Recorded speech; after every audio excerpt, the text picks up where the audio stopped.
Welcome in our today's session, students. This is Anita Goswami, Assistant Professor of English, Government College Rajkachuru. Moving ahead in our today's lecture, we will talk about the rest part of the poem, the next stanza from line 23 to 45. So, moving ahead, in our earlier session, as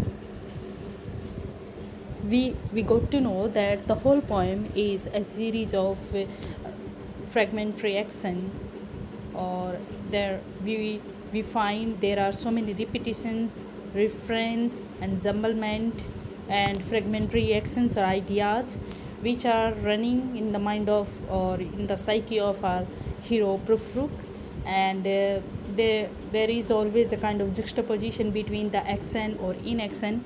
So carrying with the same themes, we are moving ahead. So here we are. And indeed there will be time for the yellow smoke that slides along the street, rubbing its back upon the window panes. There will be time to prepare a face to meet the faces that you meet. There will be time to murder and create, and time for all the works and days of hands that lift and drop a question on your plate. Time for you and time for me, and time yet for 100 indecisions, and for 100 visions and revisions before the taking of a toast and tea. In the room the women come and go, talking of Michelangelo.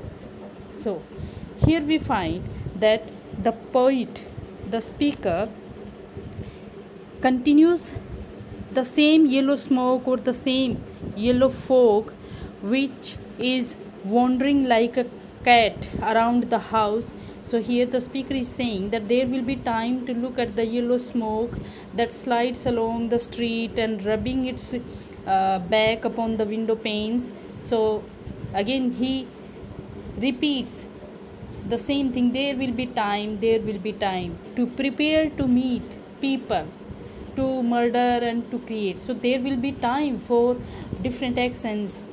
There will be time to meet people and to murder, to create. There will be time for work and answering certain questions, and there will be time still for 100 indecisions, and to change one's mind for 100 times, all before afternoon tea or before the toast and tea. And after then he again goes back to the social gathering of women who are in some kind of restaurant room of some hotels, who keep on talking about Michelangelo. So here we find that again the same process of fragmentation providing here about a kind of broken in society, a patchwork view of humanity which served only to populate the poem with more emptiness. So the Prufrook's distance from contemporary society reflects itself in this fragmentation. He reduces people to the sum of their parts, thus by doing so empties the world of others. So here we can discern Prufrook's indecisiveness, and his stating here that it does not quite stop the poem, but rather it increases its pace. That when he abruptly breaks his statements or his thought process, so by focusing on there will be time to murder and create, and time for the works and days of hands that lift and drop a question on our plate, time for you and time for me. So he actually creates a nervous, hasty, feeling to the poem. The hours of the world time. So here the overuse of the word time, it renders its meaninglessness, and it also lends the reader, it also leads the reader to, to a state of anxiety, that no matter how much the hero Prufrook focuses on time, he can never quite have enough to achieve his goals in his own life. This sense of time presses upon the reader here, and the repetition of the words of time actually in fact makes the reader more conscious of the passing of the minutes rather than the less. So it can be therefore read as the hasty rush of daily life, that no matter how much time there is, no matter how one thinks about it, so there is always going to be enough. And again moving, shifting to the real life time where he visits in some hotel where he finds that there are uh, women who keeps on talking on there are women who keep on talking about Michelangelo. So in the very this stanza we can discern that we can find there is the theme of anxiety, the hollowness, and alienation or isolation, a kind of disappointment, the discommunication between people, that it has been shown by the fragmentary ideas of the speaker here. So in any case we can discern that the speaker's habitual procrastination, it seems to be rooted in social anxiety, and it also paralyzed with the fear about making the wrong choice, that he might have made some wrong choices in his life, that he appears to find even basic decisions about what to eat or how to dress as some kind of overwhelming questions.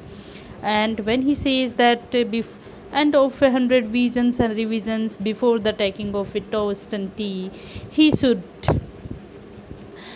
have. In fact, here the speaker admits that he finds time for 100 indecisions and 100 visions and revisions. So all before sitting down his afternoon toast and tea. He imagines that a kind of descending things here when he descending the stairs, he by the time he also keeps on greeting the people, but in reality he is too timid to do so, because he imagines the kind of imagination going on in his mind he keeps meditating on some kind of overwhelming question, that it seems that his visions or his revisions about need to be reframed, need to be more focused, and he needs to be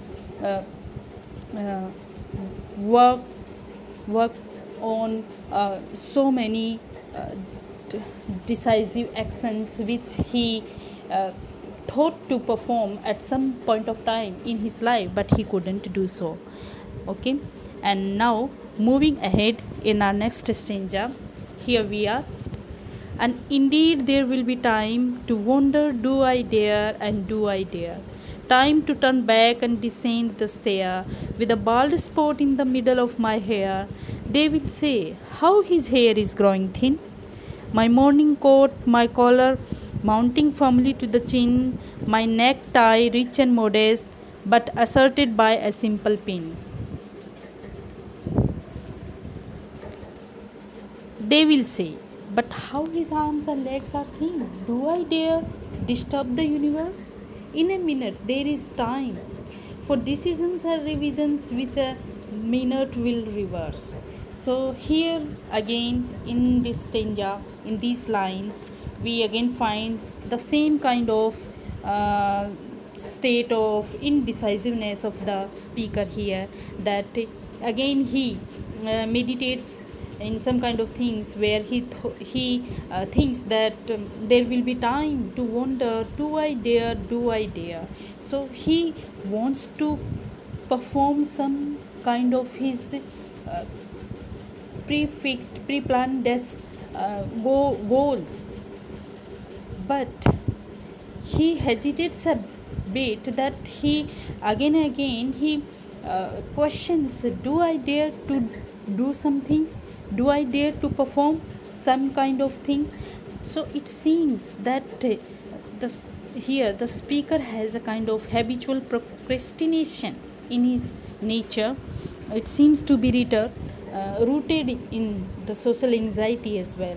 When he says, while descending the stairs, he imagines in his mind that what will people say on looking at his bald head, where there are no hair, and what while greeting to the people, in reality he is too engrossed in his outer look also, that he imagines that people will laugh at his bald spot and his shabby clothes.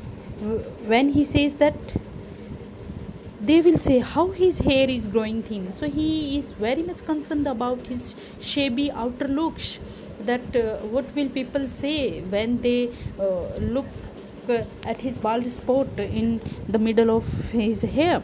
And after then he says, my morning coat, my collar mounting firmly to the chin, my necktie rich and modest but asserted by a simple pin. They will say how his arms and legs are thin.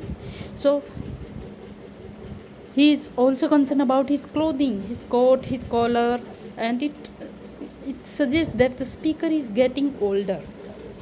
He is a kind of middle-aged person, he is getting older, and that he has been wasting his time with all his indecision, and it also seems that it's not just that the speaker can't follow through on his planned actions, he doesn't even seem to know how to begin to ask the overwhelming question, do I dare disturb the universe?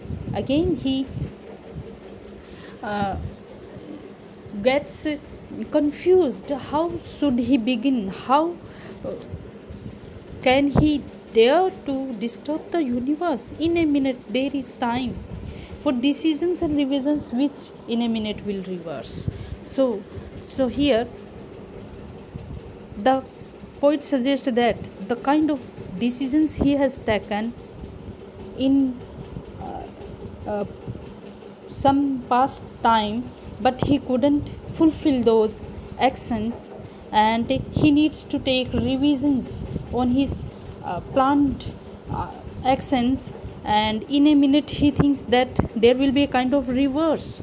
So here the speaker actually trying to make the best choice repeatedly, but it seems to result in chaos, that it results that he is in no choice at all.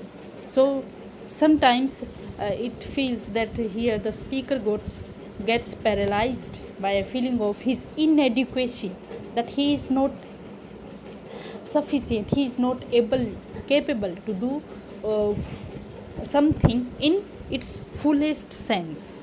So thank you students, I hope you have understood till now, and for the rest of the text we will discuss in our next lecture. Thank you.